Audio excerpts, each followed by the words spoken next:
E aí tu foi parar no exército, aí como é que é o exército lá, cara? Cara, eu entrei no exército com 25. Tu demorou ainda 5 anos vivendo lá? Eu fiquei um ano eles não podem te recrutar. E aí nesse ano eu entrei na faculdade, no final, fazia 11 meses de... Eu estava lá cheguei em agosto de 2006, lá em julho de 2007 eu entrei na faculdade. Aí fui estudar. Já falava a língua, tudo mais? Não, fui estudar inglês. Já falava, mas falava mal. Tá. Não falava fluente. E aí eu fui fazer uma faculdade internacional. Fui fazer é tudo inglês. Tá. É uma international school lá, uma escola internacional. Fui estudar government, que seria ciências políticas com RI aqui no Brasil. Tá. Eu entrei na faculdade, aí o exército não podia me recrutar, porque eu estava na faculdade. Eles precisavam esperar eu terminar a faculdade para depois eu entrar para o exército. Então eu fiquei 2 anos no exército. Eu tinha uma data para entrar de dezembro de 2010. Eu tinha acabado a faculdade em novembro de 2010. Só que eu não queria entrar... eu queria fazer um teste físico que você tem que solicitar para ir para a unidade de elite. SEALs, comando. Tá. SEALs americano e tal. Tem algumas unidades de Israel conhecidas, Sharet 13, Sharet Matkal, Shaldag, 669, reconhecimento. Mas para você poder fazer esse teste, que é 3, 4 vezes por ano, você precisava pedir autorização. Aí eles empurraram a minha data de entrada para março de 2011. Então, eu fui fazer lá o teste em fevereiro. Isso foi a primeira experiência que eu tive. Eu fui fazer o teste, um dia inteiro. Assim, eu acho que foi uma das experiências mais difíceis físicas que já aconteceram na minha vida. Só o fato de você terminar o dia sem desistir no meio já é uma coisa, tipo, sentir ganhar medalha, entendeu? Começam 1.000 pessoas, acabam 300. 700 desistem no meio, por algum motivo. É uma corrida de 2 km na terra que você tem que fazer num tempo bom 7 minutos e meio. Isso dá 16 km por hora, por 7 minutos. Não é por 1 minuto, não é um sprint de 7 minutos e meio.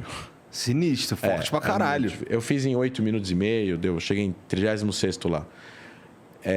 E aí você tem que descer e subir duna, carregar saco de areia nas costas, subir, descer, até o cara falar chega. Por que tu entrou nessa de fazer esse teste físico, cara? Porque eu queria entrar na unidade de comando. Naquela época era uma coisa que eu queria ter experiência.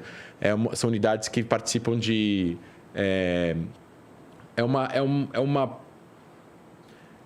Quando você entra num... É tipo entrar no PQD aqui no Brasil. Quando você vai para uma organização tão grande, tão robusta e tão respeitada, você quer ir para o melhor. O que é o melhor? Isso ou piloto.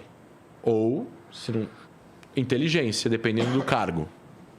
Porque a inteligência também é muito grande, muito variada. Enfim... Fiz o teste, eu tinha 25 anos, todo mundo que está fazendo o teste tem 18, 19, então eu destoava de idade.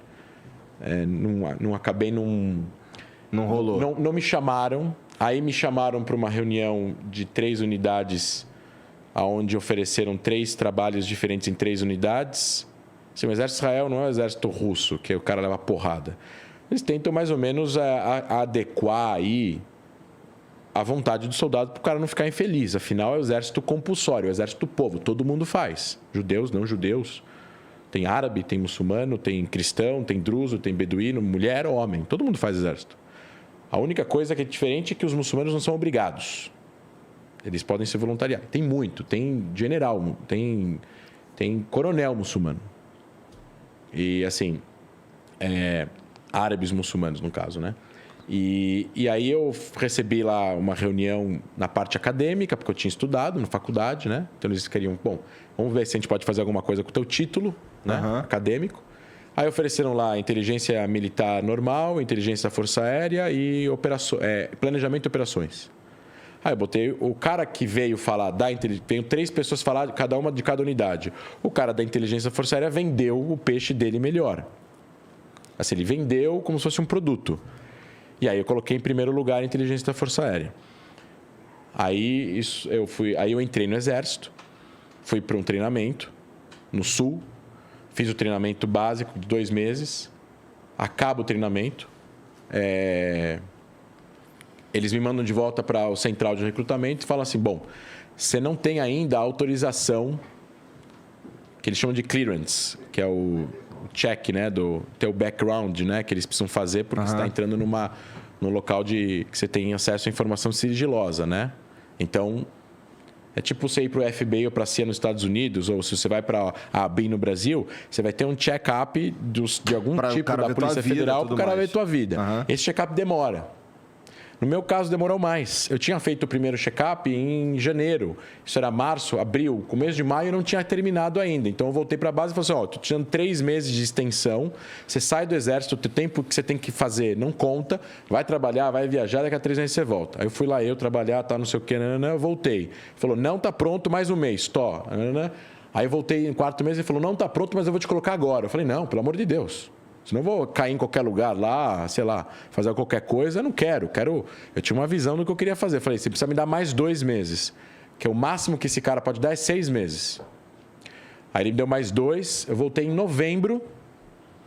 E aí tinha a autorização do Serviço Secreto Interno lá, que é quem dá essa autorização. Para qualquer cargo que tenha sigilo. Pode ser um procurador, pode ser um policial, qualquer coisa.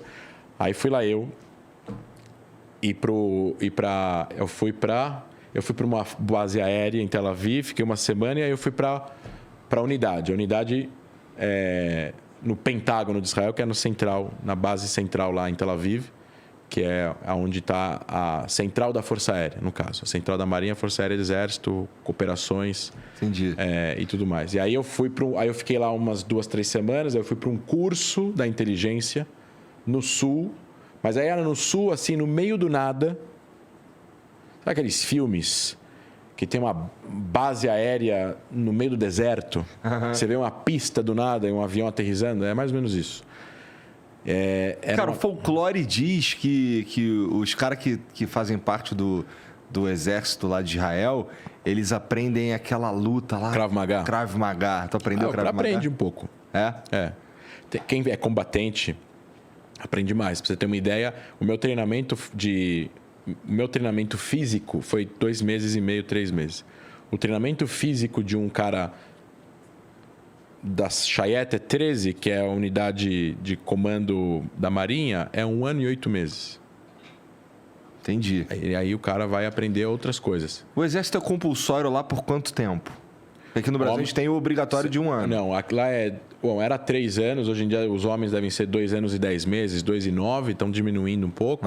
E mulheres 2 anos, ou 1 ano e 9, 1 ano e 10, uma coisa assim. Tá. Só que você pode sair para fazer curso oficial e seguir carreira, né? Tá, não foi a tua pira. Não, então, eu tive um momento, né? Então, eu terminei o curso e assim, o curso foi mais pesado que o treinamento. O curso da inteligência foi mais pesado que o treinamento. O lugar era inverno, era no meio do deserto, era um frio do cão. A cama era, assim, as pessoas imaginam um quartinho e tal. O negócio era um negócio de arame, com um colchão dessa finura. Você precisa dormir com o teu fuzil com você, não pode colocar embaixo da cama. Meu criado mudo era minha mochila. Aí, de repente, eu escutei um barulhinho, tinha um rato passando lá um dia. Caralho. No meio do deserto. A comida era ruim. Tudo era longe, porque bases aéreas são distantes as coisas umas das outras. Durou quanto tempo isso aí? Foram 2 meses, assim. Eu saí talvez 2 vezes para casa. Eu lembro que eu fui para um bar mitzvah do filho de uma grande amiga. E eu tenho uma foto com eles e eu consegui autorização para ir para o bar mitzvah e voltar no dia seguinte. Eu tenho uma foto com eles, todos os ossos aqui tão vermelhos, assim, do frio. Achavam que eu tinha dado um soco a alguém. Estava tudo vermelho do frio. E assim, é difícil. Fazer exército é difícil.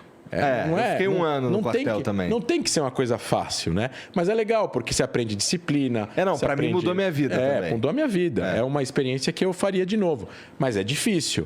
É difícil acordar às 4h30 da manhã, com gritaria, com o cara acendendo a luz, é difícil. A comida é ruim, você tem regras para fazer qualquer coisa. E assim, por que foi difícil também? Era um curso teórico, em hebraico, de um monte de termos. E a gente está falando da inteligência do exército de Israel. A gente está falando talvez de um dos exércitos que tem a maior inteligência no mundo. Tu não era soldado? Eu entrei como soldado, passei pelas partes de soldado, cabo, sargento, mas assim, eu terminei. A minha função era uma função de oficial acadêmico, que seria paralela a capitão, ou segundo tenente, primeiro tenente, capitão. Então, porque eu tinha faculdade, então eu gozei dessa vantagem. Entendi. Aí eu fui para a unidade, eu fiquei na unidade, fui para operações, fiquei 1 ano em operações, alvos, coisas assim. E aí eu fui para outra parte que era o que a gente chama de OSINT, que é Open Source Intelligence. A inteligência é composta de Communication Intelligence, que é inteligência de comunicação, telefone, tudo que tem a ver com comunicação. Uhum. O HUMINT, que é Human Intelligence, agentes que estão em campo, né? Agentes, pessoas que falam coisas para agentes. VISINT, que é Visual Intelligence, foto, satélite, foto de pessoas escondidas, câmeras. E você tem um negócio que chama ELINT, que é Electronic Intelligence. Sei lá, você ligou uma... Eu não vou dar um exemplo específico, mas vou dar um exemplo hipotético. Tá. Liguei a TV aqui e tem alguém na minha casa que tem um monitor que consegue ver que você ligou a TV aqui. Caralho. Por um sinal eletrônico que a TV emite. Eu estou dando um exemplo hipotético, tá? Quando que isso existe de verdade com a TV, existe com outras coisas. Porque o exército, eu imagino que o exército de Israel, o principal foco dele seja se defender desse tipo de ameaça, né? Dessas guerras assimétricas e tudo mais. Saber para poder evitar. É o triângulo de defesa de Israel. Tempo, espaço e tática. Tem que lutar guerras em tempo curto, no território inimigo, e a estratégia defensiva é evitar entrar em conflito armado no máximo que conseguir, mas se for obrigado a entrar, a tática ofensiva, a porrada é forte nas primeiras horas, para desnortear e já chegar num cessar-fogo, porque não tem interesse, não tem tempo e não tem grana para lutar uma guerra longa. Israel não tem dinheiro para lutar uma guerra de 1 ano, 2 anos. Sim, tem, mas vai trazer sérios problemas no país. Sério, sim. Sério, não é os Estados Unidos, entendeu? Então, assim, eu fiquei 1 ano fazendo um negócio que chama Open Source Intelligence, que a gente chama de Open Source, né? Fonte aberta. Nas antigas era televisão, rádio e jornal, e hoje em dia é internet. Web Intelligence. Então, eu fazia o que a gente chama de... Eu achava coisas na internet que não estavam na inteligência clássica, não conseguia encontrar. Agora, o que não é onde eu não posso falar. O que, como, aonde, claro, não pode falar. Entendi.